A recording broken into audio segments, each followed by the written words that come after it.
आसमान में काले बादल छाए हुए थे। तेज तेज बिजली चमक रही थी। जोर जोर से बारिश होने लगी। इस तेज आंधी तूफान और बारिश में रोड से दो चमकती हुई लाइटें दिखी। जैसे ही यह लाइटें नजदीक आई तो दिखा कि एक कार तेज रफ्तार में रोड से गुजर रही थी।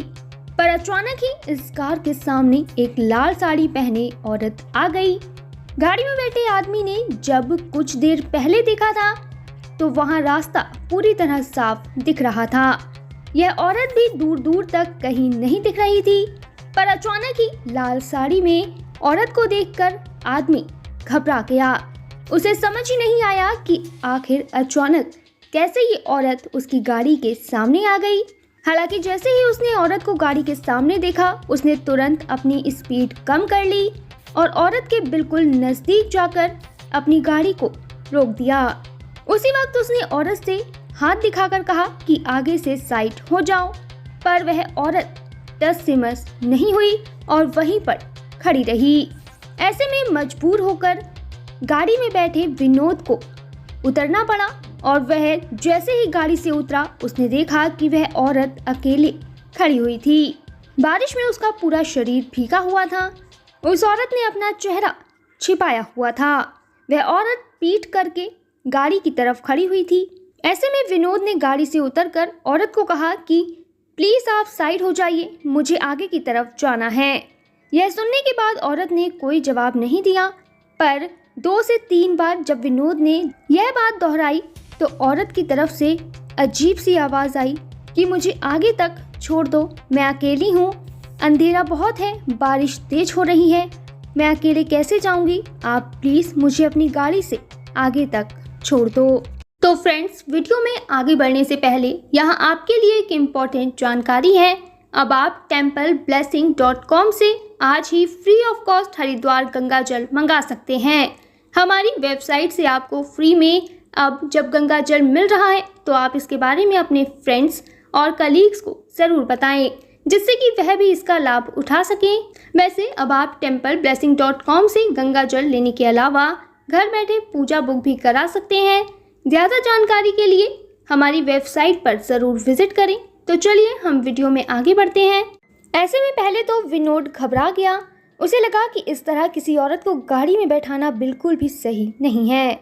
उसे पता था कि यह रास्ता बिल्कुल भी ठीक नहीं माना जाता। यहाँ पर कई सारी नेगेटिव एनर्जीज रहती हैं। पर उसे लगा कि शायद यह औरत बेचारी है और इस वक्त बारिश में भीग रही है और उसे वास्तव में मदद की ज़रूरत है। ऐसे में विनोद ने काफी सोचने समझने के बाद उस महिला को अपनी गाड़ी में पीछे की सीट पर बैठा दिया। वह अपनी गाड़ी में अकेला था। ऐसे में उस महिला को बैठाकर विनोद ने गाड़ी चलाना शुरू कर दिया। जैसे ही गाड़ी थोड़ी आगे पहुंची तो उसमें से आवाज आने लगी। गाड़ी के इंजन में शायद पानी घुस चुका था, जिसकी वजह से गाड़ी की स्पीड भी नहीं बढ़ पा रही थी। विनोद ने सोचा कि शायद यह कोई तकनीकी खराबी है और वह अगली ही सुबह इसे जल्द ठीक करा देगा।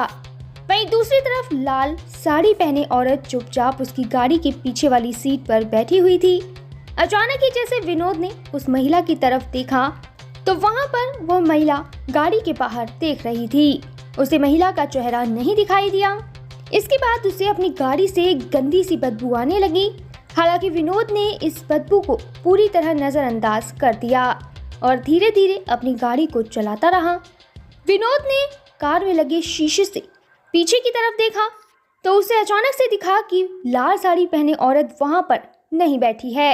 ऐसे में उसने तुरंत अपनी गर्दन मोड़ कर देखा।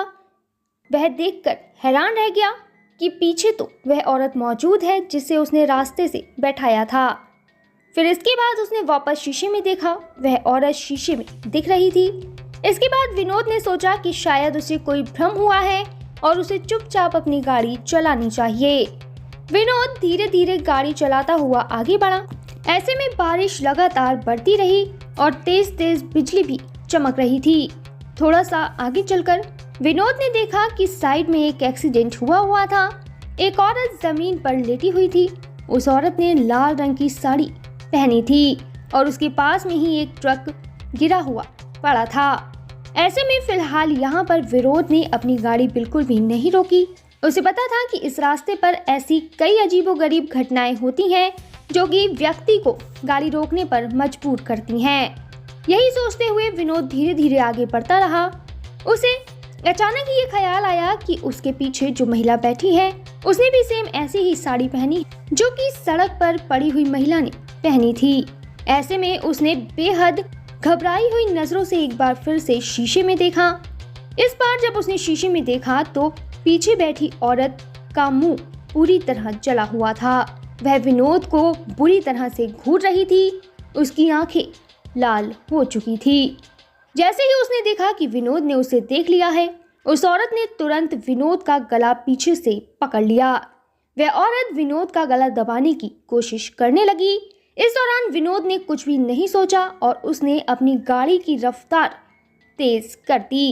इस वक्त उसकी गाड़ी पहले से ज्यादा तेज चल रही थी। उसने न दाएं देखा न बाएं, बस अपनी गाड़ी को तेज तेज भगाना शुरू कर दिया। एक तरफ बारिश तेज तेज हो रही थी, आसपास कोई भी नहीं गुजर रहा था। उसके पीछे बैठी औरत उसका गला दबाने की कोशिश कर रही थी। ऐसे में विनोद के पसीने छूटने लगे। उसे लगा कि शायद यह उसकी जिंदगी की आखिरी रात होगी। पर जैसे ही उसने गाड़ी को तेज दौड़ाना शुरू किया तो उसने देखा कि वह अब वो वाला रास्ता पार कर चुका है जहां पर बुरी आत्माओं का साया होता है। वह उस बॉर्डर से पार निकल गया था जहां पर उस आत्मा का वास था। ऐसे में वह आत्मा अपने आप ही उसकी गाड़ी से गायब हो गई और फिलहाल उसकी जान बच गई।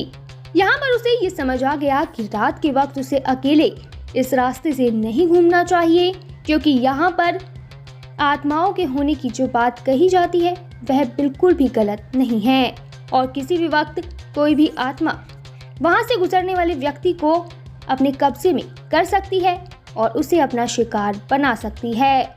ऐसे में फिलहाल विनोद की जान तो बच गई, लेकिन वह अपने साथ उस रात एक बहुत बड़ा सबक लेकर घर पहुंचा।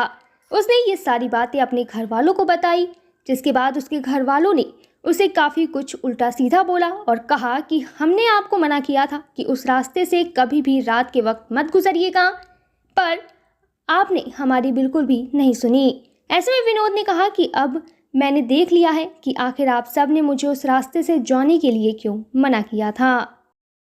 तो यहाँ वीडियो खत्म होने से पहले मैं आपको बता दूं कि अगर आप अपने परिवार की सुख, समृद्धि और अच्छे स्वास्थ्य के लिए भारत के किसी भी मंदिर में पूजा कराना चाहते हैं या फिर आपका अयोध्या, रामलला, हरिद्वार, जैन तीर्थ महावीर जी जाना नहीं हो पा रहा, तो आप रामलला, अयोध्या, हरिद्वार, महावीर जी में घर बैठे templeblessing.com से पूजा बुक कराकर भगवान का आशीर्वाद ले सकते हैं।